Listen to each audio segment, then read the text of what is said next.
Saudara-saudari, Rasul Paulus sewaktu beristirahat dan menikmati pensiunnya di penjara, menuliskan suratnya kepada jemaat di Filipi. Dia katakan, "Aku melupakan apa yang telah di belakangku dan mengarahkan diri kepada apa yang di hadapanku, dan berlari-lari kepada tujuan untuk memperoleh hadiah, yaitu panggilan surgawi dari Allah dalam Kristus Yesus." Dalam pikiran Rasul Paulus, tidak ada hari-hari atau saat-saat yang hilang. Karena di hadapan mata budinya berdirilah bayangan Kristus Tuhan.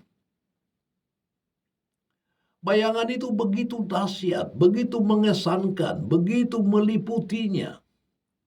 Sehingga kerinduannya untuk bersama Kristus terungkap dalam tulisannya kepada jemaat di Filipi itu. Dia katakan, "Sebab yang sangat kurindukan dan kuharapkan ialah bahwa aku dalam segala hal tidak akan beroleh malu, melainkan seperti sedia kala, demikian pun sekarang, Kristus dengan nyata dimuliakan di dalam tubuhku, baik oleh hidupku maupun oleh matiku. Karena bagiku hidup adalah Kristus, dan mati adalah keuntungan. Tetapi jika aku harus hidup di dunia ini, itu berarti bagiku bekerja memberi buah. Jadi mana yang harus kupilih? Aku tidak tahu. Aku didesak dari dua pihak. Aku ingin pergi dan diam bersama-sama dengan Kristus. Itu memang jauh lebih baik. Tetapi lebih perlu untuk tinggal di dunia ini karena kamu. Dan dalam keyakinan ini taulah aku akan tinggal dan akan bersama-sama lagi dengan kamu sekalian, supaya kamu makin maju dan bersukacita dalam iman, sehingga kemegahanmu dalam Kristus Yesus makin bertambah karena aku, apabila aku kembali kepada kamu." Melalui tulisannya ini, kita tahu bahwa Rasul Paulus telah mencapai kematangan sejati, mencapai keseimbangan yang penuh antara keinginan untuk bekerja di satu pihak dan keinginan untuk pergi dan berada penuh bersama Kristus di pihak lain. Dalam diri Rasul Paulus ada dilema, karena bayangan Kristus menyala-nyala di hadapan jiwanya, seperti ketika bayangan itu mencekam dia di jalan menuju Damaskus. Orang yang telah diangkat ke tingkat yang ketiga dari surga ini, lihatlah 2 Korintus bab 12 ayat 2, begitu rindu untuk bersatu penuh dengan Kristus. Ia hampir tak tahan lagi untuk menunggu saat transisi akhir itu. Saudara-saudari, dalam masa senja hidup kita, sewaktu kita pensiun dan beristirahat, kita pun diajak agar seperti Rasul Paulus bersiap diri untuk mempersembahkan kepada Tuhan semua kegiatan dan perbuatan kita dengan suatu pandangan baru. Kita ingin mencoba mengambil semangat Rasul Paulus, seperti dia katakan, yakni terus berlari-lari kepada tujuan untuk memperoleh hadiah, yaitu panggilan surgawi dari Allah dalam Kristus Yesus.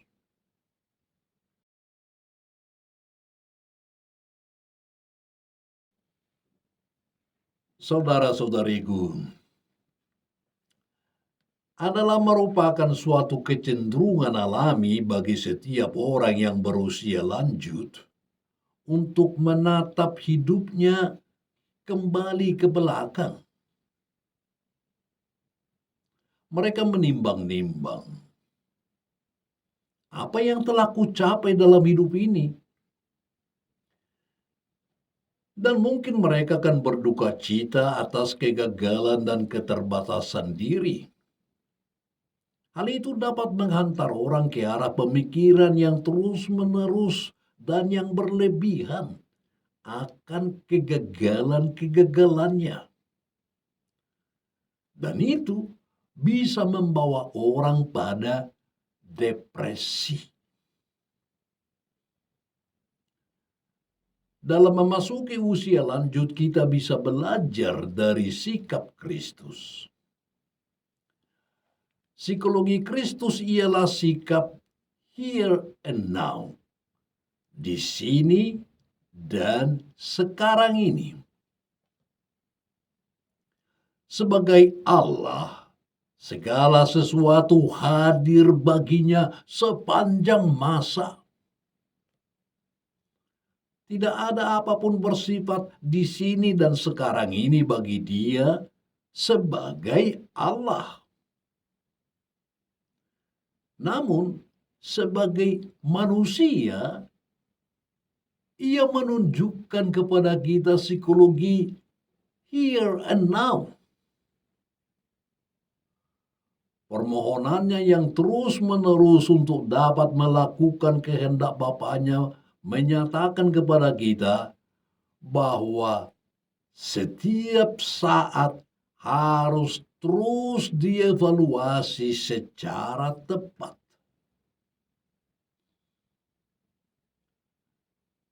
Saudara-saudari, terkadang kita dengar orang katakan, seandainya saya pernah hidup pada saat seperti begini atau seperti begitu, tentulah akan menjadi lebih gampang dan lebih enak, lebih baik untuk saya. Sikap yang sama seperti ini bisa diungkapkan orang berusia lanjut dengan cara lain. Banyak orang menghancurkan dirinya berkeping-keping karena melihat masa lampaunya. Mereka sedemikian menyesali kegagalan-kegagalannya sehingga mereka menjadi murung dan gemetar di hadapan Allah. Mereka sedemikian menyesali kegagalan-kegagalannya sehingga mereka merasa bahwa mereka tidak memberi sumbangan apapun untuk kebaikan umat manusia. Ini bukanlah sikap yang meniru Kristus. Kita diajak untuk mendidik diri dengan psikologi here and now, seperti yang ditampilkan Kristus. Kalau saya hidup di sini dan sekarang, here and now, saya hanya mempunyai saat ini dan situasi yang begini bagi sikap pribadiku.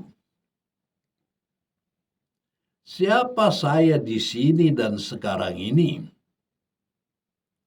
Saya sekarang adalah seorang pastor. Silakan Anda mengeterapkannya pada diri Anda. Yakni umpamanya, saya adalah seorang suster, seorang bapak, seorang ibu, seorang yang mahasiswa, seorang guru, seorang tentara, seorang pegawai, seorang pengusaha, dan sebagainya. Nah, saya mendapat panggilan khusus sebagai seorang pastor, imam. Saya mempunyai talenta-talenta, fasilitas-fasilitas, dan kemampuan-kemampuan yang begini dan begitu. Saya hidup dalam lingkungan sosiologis tertentu. Hal itu mempengaruhi saya dalam semua hidupku, bahkan sebelum saya lahir, karena saya membawa warisan generasi pendahulu dari keluargaku. Pendidikanku, trauma-trauma yang pernah mempengaruhiku, sumbangan-sumbangan positif yang orang lain pernah lakukan terhadap pembentukan kepribadianku, dan lain-lain sebagainya. Semuanya itu telah membentuk diriku. Semua unsur itu turut mengarahkan caraku memandang hidup. Saya dipengaruhi oleh cara berpikir keluargaku, cara berpikir suku asalku, cara berpikir komunitasku, cara berpikir ordoku, dan cara berpikir dari siapa saja yang masuk dalam sejarah hidupku. Jadi, saya harus melihat diriku dengan kejujuran yang tulus, bukan dengan mengada-ada atau berandai-andai di luar saat hidupku di sini dan sekarang ini. Beginilah sikap seorang Kristen untuk menerima masa lanjut usia. Jadi, saudara-saudari, sia-sialah bagi orang berusia lanjut untuk mengkritik hari-hari yang telah lampau. Apa yang patut diperhitungkan ialah, apakah aku telah melakukan yang terbaik yang mungkin kulakukan seturut keyakinan hati nuraniku? Apapun akibat dari keputusanku, Allah menerima itu. Ia telah memberi aku kebebasan, dan saya telah memberi jawaban terhadap segala inspirasi yang datang dari lingkunganku dan yang datang dari bimbingan ilahinya. Jadi, semua pikiranku, semua perbuatanku, hal-hal yang telah kucapai, dan kegagalanku, semuanya itu telah dipersatukan dalam rencana penebusan Allah. Ia tidak pernah mengharapkan yang tak mungkin dari saya. Di mana saya gagal, atau di mana saya nampaknya melakukan yang terbaik sejauh pengetahuan dan kemampuanku, Allah menggunakan itu atas salah satu cara untuk melengkapi rencana ilahinya. Apa yang telah pernah kulakukan tak dapat ditarik kembali. Jadi, seharusnya saya tidak menghancurkan diriku berkeping-keping. Allah melihat semuanya itu dan memperhitungkannya.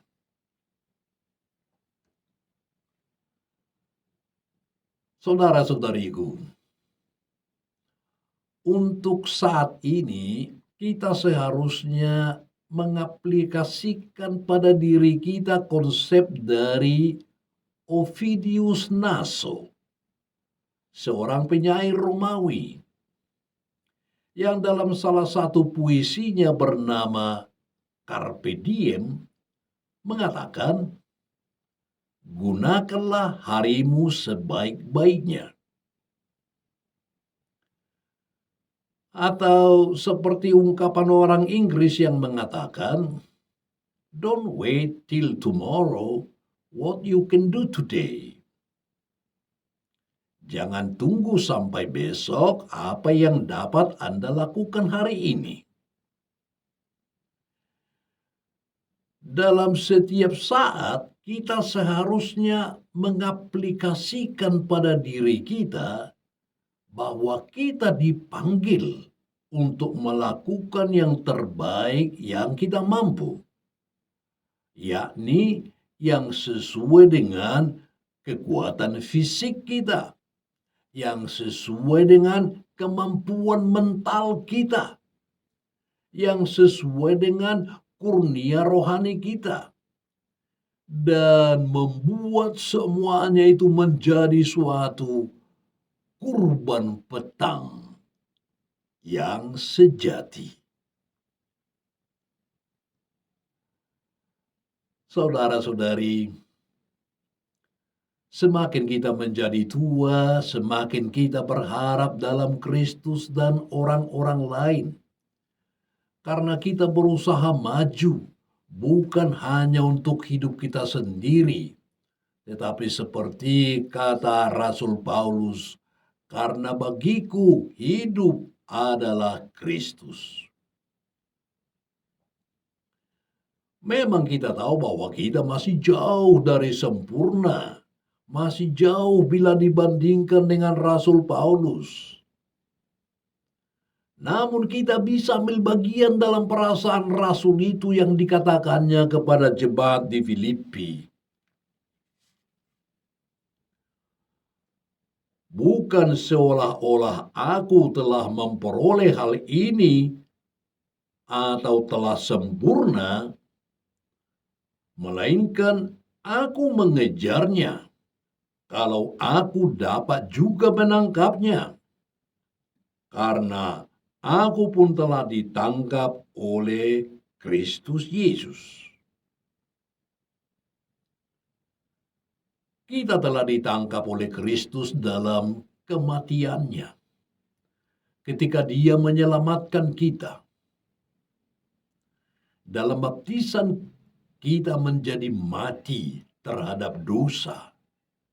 Dan Dia membawa kita kembali ke dalam hidup dalam Dia. Dan sekarang kita menanti untuk diangkat kepadanya dalam kebangkitannya. Yang berarti kita sedang menunggu saat untuk bersama Dia dalam surga.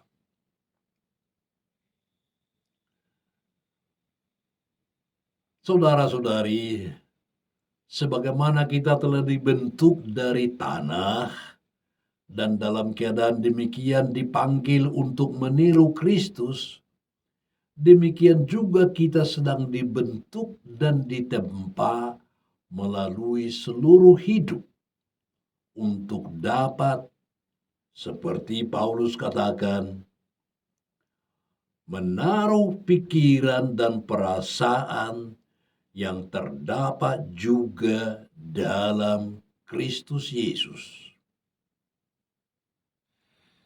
Saudara-saudariku, sekarang kita sedang berlari-lari untuk memenangkan hadiah. Sebenarnya lah, setiap hari merupakan saat di mana kita bisa memperoleh kemajuan.